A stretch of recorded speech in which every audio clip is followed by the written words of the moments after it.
오늘 이 성경에는 엘리야에 관한 이야기가 잠시 기록되어 있는데, 하나님 앞에 고민하고 있고, 하나님, 주의 선지자들을 죽였고 주의 제단을 헐고 나만 남았습니다, 내 목숨도 찼나이다 라고 할 때, 바알에게 또 아세라에게 무릎을 꿇지 아니한 사람 몇 명을요? 7,000명을 남겨두었다 라고 이야기를 합니다. 그런즉 이와 같이 지금도 은혜로 택하심을 따라 남은 자가 있느니라. 남은 자라고 하는 그 사상을 통해서 구약 성경은 기록이 돼 있어요.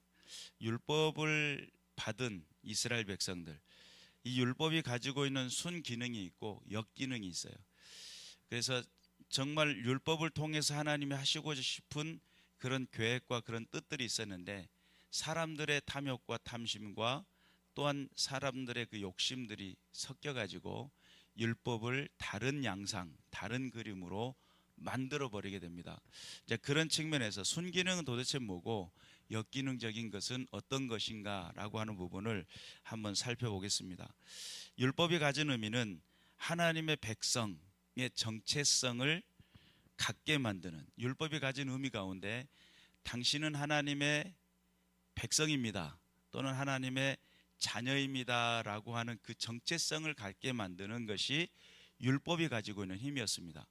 그리고 하나님께서는 그 율법을 통해서 당신의 백성들이, 또 하나님께서 다스리는 나라 가운데 있는 그 백성들이 어떤 선택을 하고 어떤 삶을 살아가고 어떤 태도를 가지고 있으며 어떻게 관계를 맺어가느냐라고 하는 그 부분을 율법을 통해서 알려주셨어요. 그래서 하나님 나라의 백성들, 하나님께서 다스리는 그 나라의 백성들은 어떤 사람들인가 라고 할 때, 율법을 행하는 사람, 율법 가운데 있는 사람, 이렇게 이해를 하면 훨씬 더 이해가 됩니다.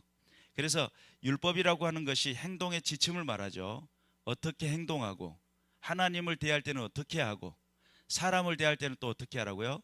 사람을 대할 때는 또 어떻게 하고, 이것이 사람과 하나님 앞에서의 행동의 지침, 또 삶의 방향이 되게 만들고, 또 관계의 태도를 만들어내는 것이 이 율법이 가지고 있었던 내용들입니다. 그래서 율법을 지키는 사람들은 하나님을 모셔선 사람들이죠.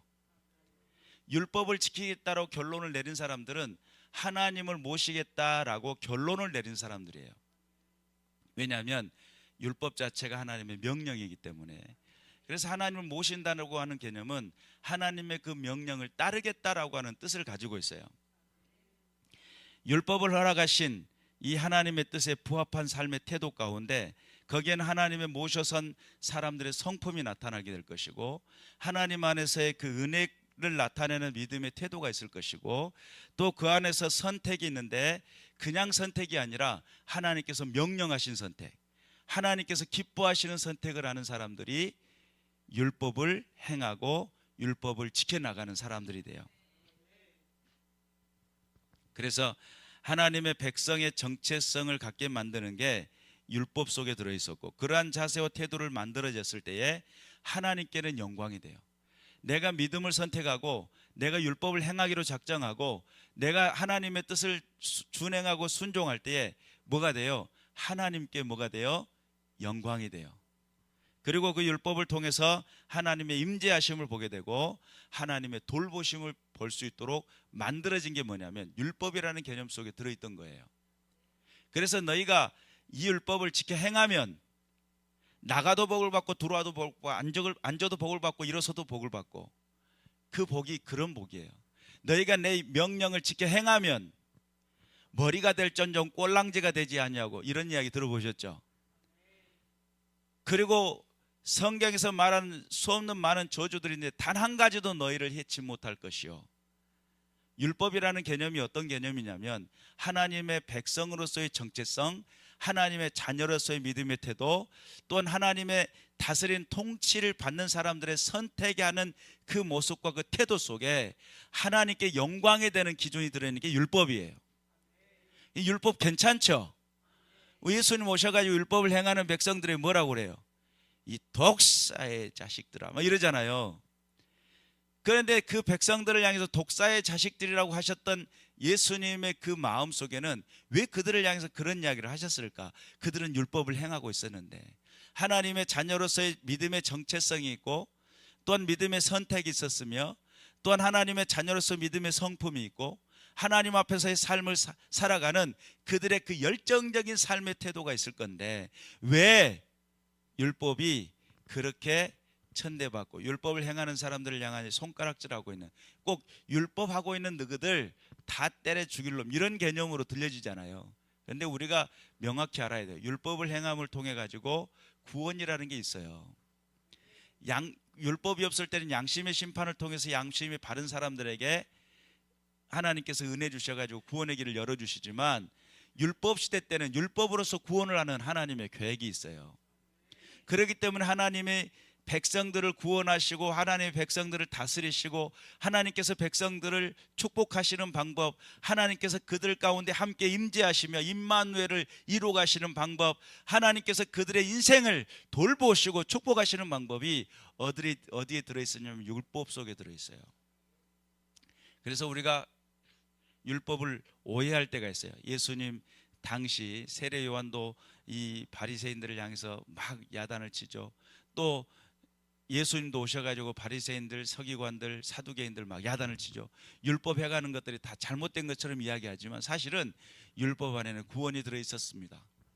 문제는 이러한 율법적인 순기능적인 역할이 됐을 때는 하나님의 자녀로서의 정체성, 백성으로서의 정체성, 하나님 앞에 복받는 비결이고 하나님의 돌보심과 임재를 경험하는 것이 율법이었지만 율법이 어그러지고 나니까 여기서 이제 역기능적인 현상들이 생겨나요. 율법이 부정적인 의미로 활용되어지는 그 현상에는 누그러지지 않는 탐심이 있다는 거예요. 내 마음속에. 또 나만 채우고자 하는 탐욕이 있다는 거예요. 그리고 또 일그러진 승부욕에서 발생되는 시기와 질투하는 마음이 있어요.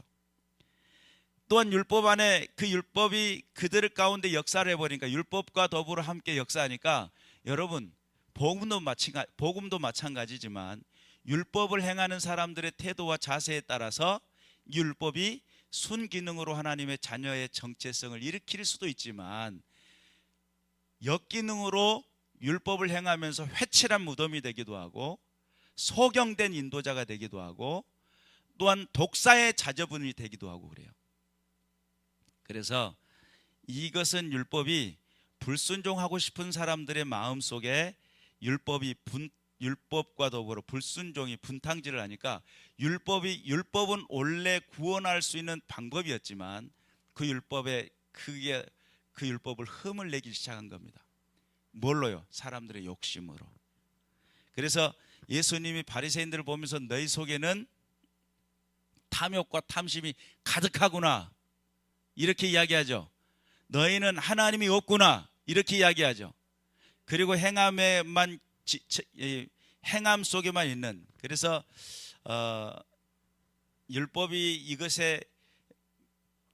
율법이라는 걸 통해 가지고 율법이 외쳐지는 그곳에 사실은 율법 가운데 율법 안에서 자유를 누려야 돼요. 하나님의 자녀로서 하나님의 백성으로서 율법 안에서의 자유가 있어야 되는데 여기에 탐욕과 탐심이 생기니까 이게 안 되는 겁니다. 그것을 제가 한번 예화로 한번 들어볼게요. 엄마와 아빠가 있겠죠. 자녀들이 있어요. 근데 아이들이 학교 갔다 딱 돌아왔는데 엄마가 자녀들한테 무슨 이야기를 하냐면, 야, 너네들 놀고 싶으면 학교 선생님이 내준 숙제 다 하고 놀아 이랬어요. 너 진짜 놀고 싶으면 뭐 하라고요? 선생님이 내준 숙제 다 하고 놀아. 엄마 싫어, 나 놀고 와서 숙제하면 안 돼? 안 돼. 왜냐하면 놀고 들어오면 씻고 나면 피곤해져 가지고 나중에는 졸다 끝나. 지금 정신 바짝 차리고 지금 빨리 해놓고 뭐 하라는 거예요? 놀아. 그런데 두 아이가 있다고 생각을 해봅시다. 한 아이는 진짜 지성스럽게 엄마 말을 잘 듣는 아이예요. 열심히 숙제를 했어요. 그런데 한 아이는 빈둥빈둥하면서 연필로 한번 그렸다가 떡으로 굴려보기도 하고, 아니 쓰면 한 15분이면 쓸 것 같은 것을 30분이 됐는데도 이리 굴리고 저리 굴리고 손가락질하고 핸드폰은 안 보는데 휙 던졌다가 다시 집었다가 이러니까 옆에 있는 열심히 있는 숙제를 열심히 한 아이가 뭐라 하냐면, 엄마, 쟤는 지금 숙제도 안 하고 계속 놀고 있어요, 이랬단 말이야. 그러니까 거기 빈둥빈둥 놀고 있는 아이가 아니거든 뭐 이렇게 이제 성질을 내고, 엄마 하는 말씀이 너 숙제 안 하면 오늘 못 놀 줄 알아? 이렇게 이야기를 했어요. 그러니까 이게 거기에서 숙제를 했네 안 했네, 빨리 한 사람이 안 한 사람을 막 뭐라 하니까, 안 한 사람은 거기서 더 그냥 삐쳐가지고 볼펜을 이제 굴리는 것을 못해 그냥 던지기 연습을 하고 막 이렇게 그러고 있다고 가정을 해봐요. 당시 이스라엘 백성들이 딱 그런 모습이었어요. 어떤 모습이냐면, 율법을 잘 행한 사람들이 율법을 가지고 정죄하기를 좋아했어요. 이것은 이렇게 해야 되고 저것은 저렇게 해야 되고 딱 정해져 있어요. 이렇게 하자, 안 됐으면 자아 비판해요. 그리고 공격을 했어요. 근데 율법이 철저하게 하나님 안에서의 백성으로서의 정체성을 가지고 하나님 앞에서 서 있어서 선택하고 믿음 보고 내가 관계를 맺어가고, 그 안에는 자비로움이 들어있고요, 그 안에는 긍휼이 들어있어요, 상대를 배려하는 마음이 들어있고요, 사랑하는 마음이 율법 안에 다 들어있어요. 근데 그것은 다 사라져 버렸어요. 그리고 뭐만 하냐면 정죄를 하는 겁니다. 쟤는 안 한대요. 세리 보세요, 세리 보세요, 저 세리 보세요. 나는 세리와 같지 않음을 감사하나이다. 누가 그랬어요? 바리새인이 그랬잖아요. 나는 저 세리와 같지 않음을 감사하나이다. 나는 11조를 드리고 근처 행에 하나님 앞에 드릴 예물을 드립니다. 나는 열심히 살고 있고 쟤는 아니에요. 보세요. 요즘 날 교회에 그런 일 없을까요? 있겠죠? 나는 진짜 열심히 와갖고 교회 와서 이렇게 막 직장 생활까지 함시도 와갖고 교회에서 일을 하는데 꼭 이렇게 해야 되냐고 막 그러면서 이렇게 이야기를 할 수 있는 그런 열심히 있는 사람이 있고, 또 어떤 사람은 일도 안 하면서 이것이 이랬네 저랬네 하는 사람이 있고, 그럴 수 있겠죠. 자, 그런 의미에서 보면 사실은 하나님 앞에서 내가 있는 것이냐라고 하는 것을 돌아볼 필요가 있어요. 내가 하나님 보시기에 정당한 삶의 모습과 태도를 가지고 있느냐, 자녀로서의 권세를 가지고 있느냐. 여러분, 바알에게 절하지 아니한 7,000명, 바알에게 절하지 아니한 7,000명은 어떤 의미를 가지고 있을까? 그냥 절을 안 했으니까라는 개념도 들어있을 수 있어요. 바알은 눈에도 안 들어와, 나는 오직 하나님이야, 이런 어떤 결론을 가지고 있는 사람도 있겠지만, 거기에는 하나님의 그 율법의 의미를 알고 하나님의 자녀로서의 정체성이 있으며, 하나님 외에는 다른 신을 섬기지 말라고 하는 하나님의 명령이 그 중심에 사로잡고 있고, 하나님 앞서 믿음의 선택이 있으며 하나님의 결론이 있는 사람. 그러니까 그들에게서 절하는 것은 하나님을 욕되게 하는 거야. 내가 결단코 내 목에 칼이 들어와도 내가 하나님을 욕되게 하는 것에 나는 하지 않겠어 라고 결론을 내린 사람들이, 그런 사람들이 7,000명이라는 뜻이에요. 우리가 하나님의 믿음을 가지고 있는, 믿음의 복음을 가지고 있는 사람들도 마찬가지예요. 내가 봉사를 많이 하고 그 개수 많이 쉬어서 의미가 없어요. 어떤 의미가 있냐면, 한 가지의 봉사를 하더라도 하나님 보시기에, 아니 같이 있는데 다 같이 움직여야 되는데 안 움직이고 있는 사람도 있겠지만, 움직이는 사람이 야 나는 안 움직여 너는 뭐하더냐 이렇게 이야기를 했을 때, 그러면 그 느낌은 어떤 느낌이에요? 정죄하고 판단하는 느낌이에요. 그래서 예수님은 마태복음 산상수훈에서 5장에 나타나는 것들을 쭉 이야기하면서, 그러므로 이 계명 중에 지극히 작은 것 하나라도 버리고 또 그같이 사람을 가르치는 자는 천국에 지극히 작다 일컬음을 받을 것이요, 누구든지 이를 행하며 가르치는 자는 천국에 크다 일컬음을 받으리라. 내가 너에게 이르노니 너희 의가 서기관과 바리새인보다 더 낫지 못하면 결코 천국에 들어가지 못하리라. 열심으로 보면 바리새인과 서기관 이 사람들은 대단한 열심을 가지고 있어요. 근데 그들은 뭐가 빠져 있어요?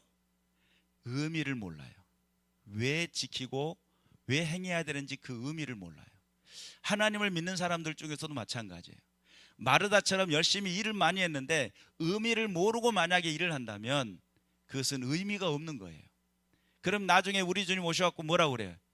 이 독사의 자식들아, 이렇게 평범하게 이야기해 줄까요? 이 독사의 자식들아, 내가 너희를 도무지 알지 못하니 슬피 울며 이리 갈미스라 떡떡 깔아라, 이렇게 해가지고 내 쫓김을 당할 수도 있어요. 그리고 내가 하나님 보시기에 하나님 앞에서 내가 이거를 행하는 것이지 다른 사람과 비교하는 게 아니에요. 다른 사람이 하니까 하고 안 하니까 안 하고 이런 개념이 아니에요. 하나님의 나라를 세우는 입장에서 하나님 보시기에 내가 해야 될 몫이라는 개념을 가지고 누가 하고 안 하고의 개념이 아니라 하나님이 보시고 내게 상급을 주시지, 하나님께 나아가는 자는 반드시 그가 계신 것과 자기를 찾는 자들에게 상 주시는 이심을 믿어야 된다라고 그 말씀이 믿어지니까 내가 죄전을 찾는 그 발걸음이 아무도 없는데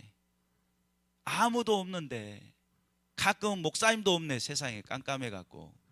그러니까 거기 와가지고 뒷담화 앞담화 다 까고 있어요. 목사님도 안 계셨다고 그러면서. 조용히 들어와서 기도하고 가시면 되죠. 하나님 앞에서 하나님의 뜻을 구하고 믿음 안에서 살아가고 주님의 영광을 위해 살아가야 될 믿음의 백성들이 사람의 관계 속에서 그 의미를 찾으려고 해요. 하나님의 명령 안에서 의미를 찾는 것이 아니라 사람의 관계 속에, 상황의 관계 속에, 그 조건 속에 조건을 따지고 거기서 그런 게 생겨나는 겁니다.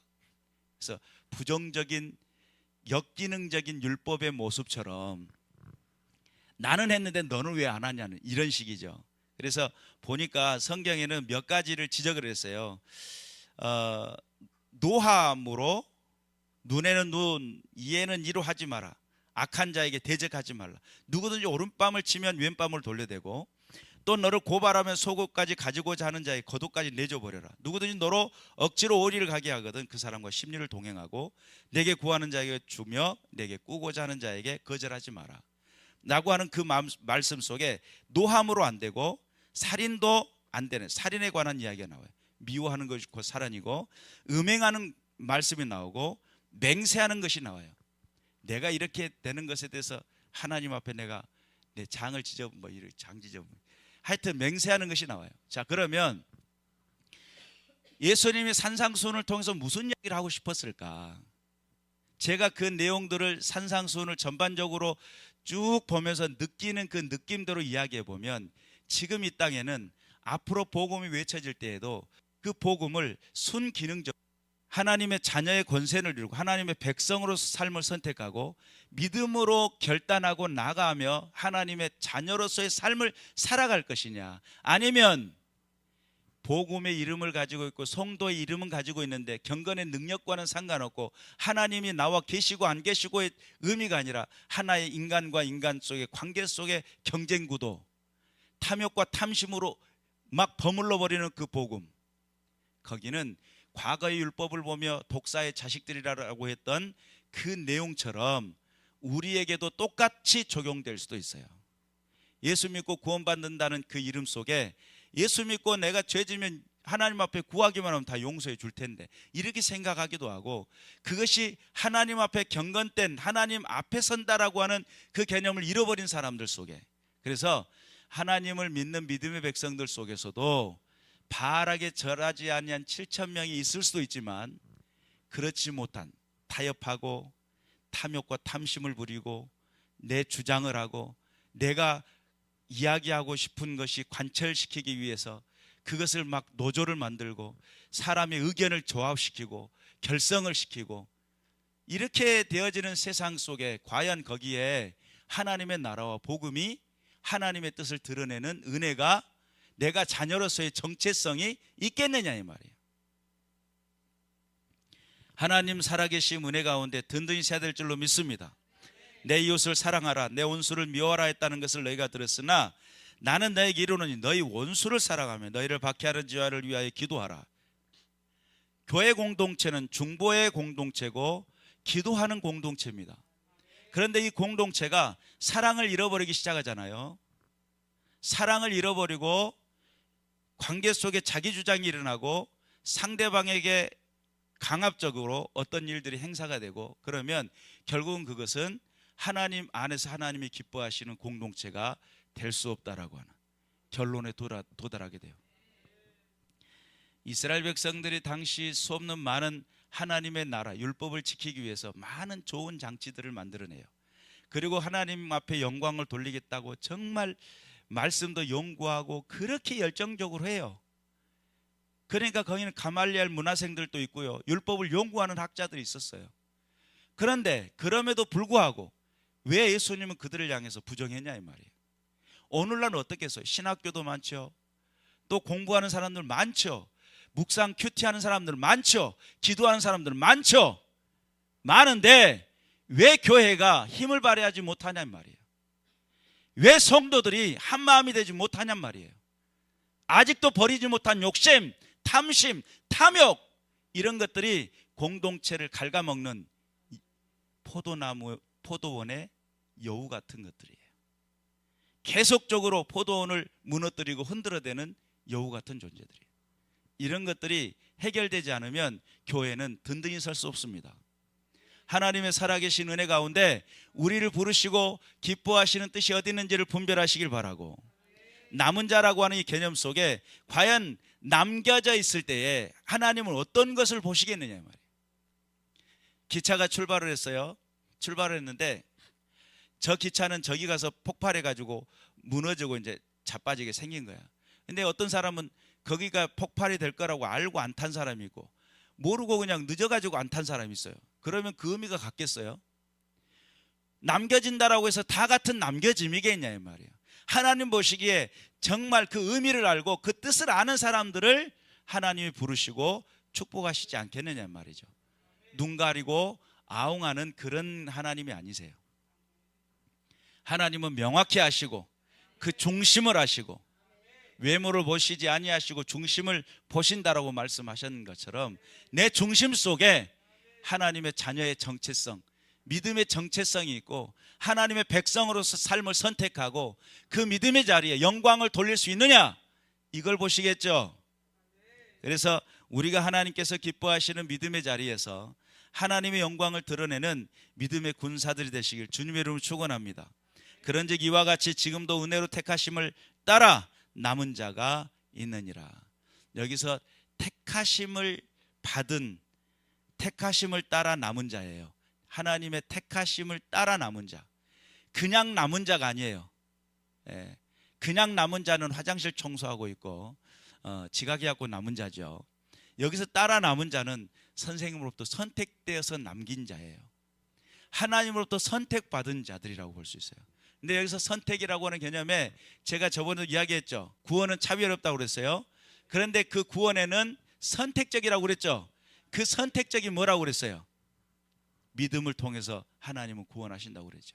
그래서 여기에서 은혜로 택하심을 따라라고 했을 때 은혜의 믿음을 가지고 하나님으로부터 택하심 받은 자들이에요. 하나님을 기대고 사모하는 사람들.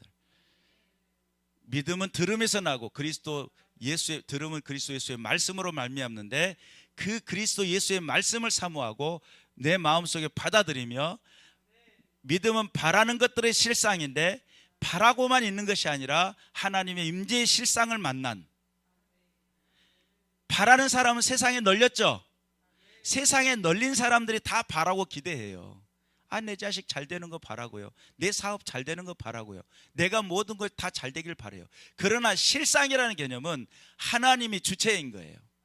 믿음은 바라는 것들의 실상이요 보이지 않는 것들의 증거라고 이야기했는데, 하나님 앞에 우리가 하나님을 향한 신실한 믿음이 있으시길 바라고, 사람이 변화는 어느 때부터 일어나냐면 내 마음에 고쳐먹는 때부터 시작돼요.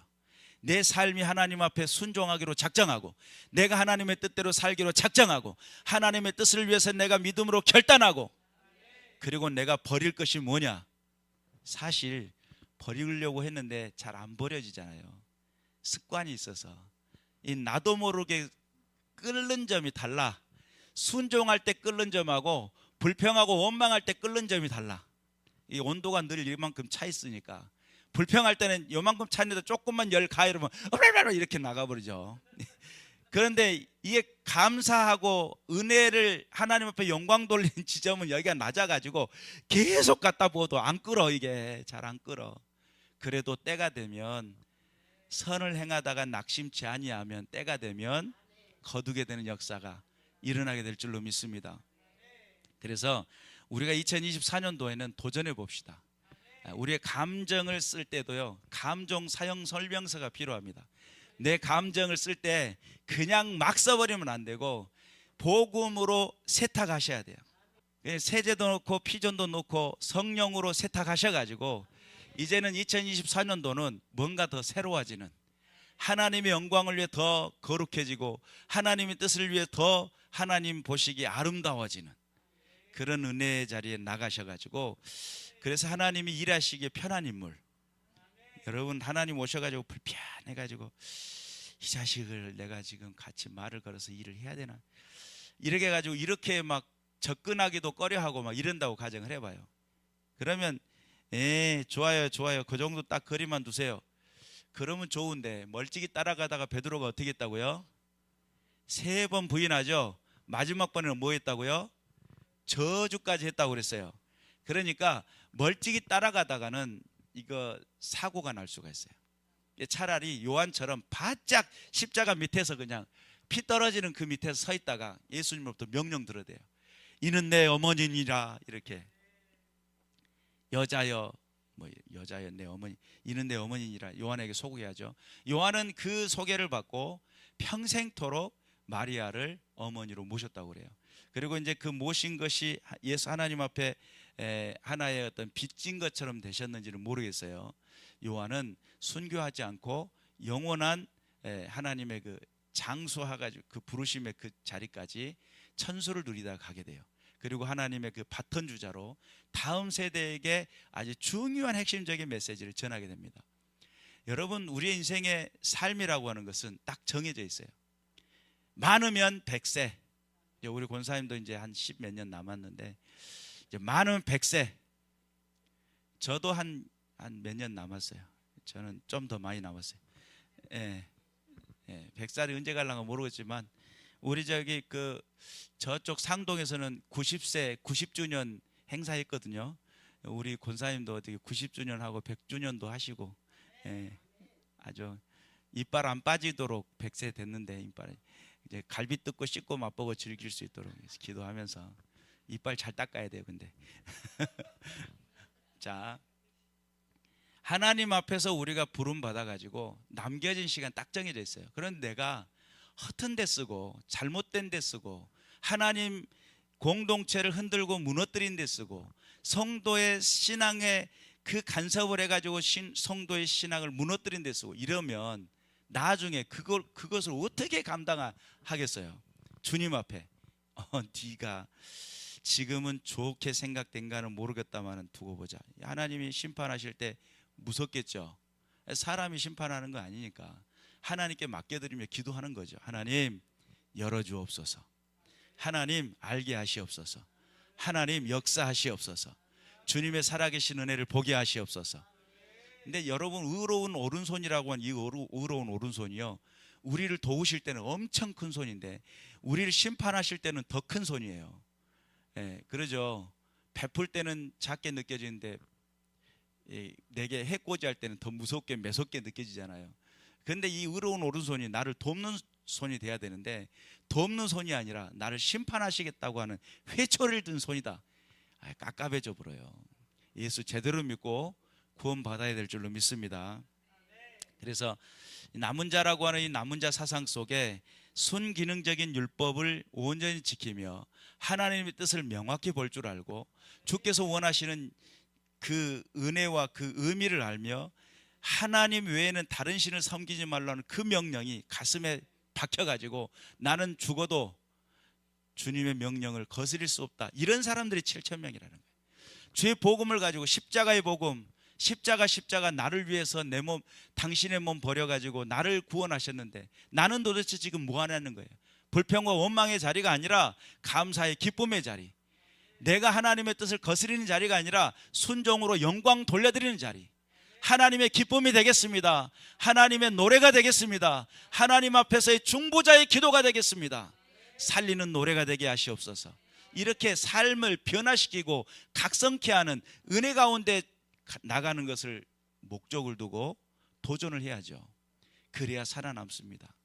나를 살릴 뿐만 아니라 가정과 자녀를 살리고요, 가정과 자녀를 살릴 뿐만 아니라 주변 일대 사막의 꽃을 피우는, 다른 세상 많은 사람들이 죽어서 사막과 같은 인생을 살아갈 때 나는 하나님 앞에 아름다운 꽃이여라, 아름다운 기쁨이여라, 이렇게 하나님 앞에 선하시고 기뻐하시고 온전한 그 뜻을 이해하며 분별하며 주의 영광을 위해 살아가는 믿음의 군사들이 되셔야죠. 그런 은혜가 2024년도에는 저와 여러분의 삶 현장 속에 이루어지시기를 주님의 이름으로 축원합니다. 기도하겠습니다.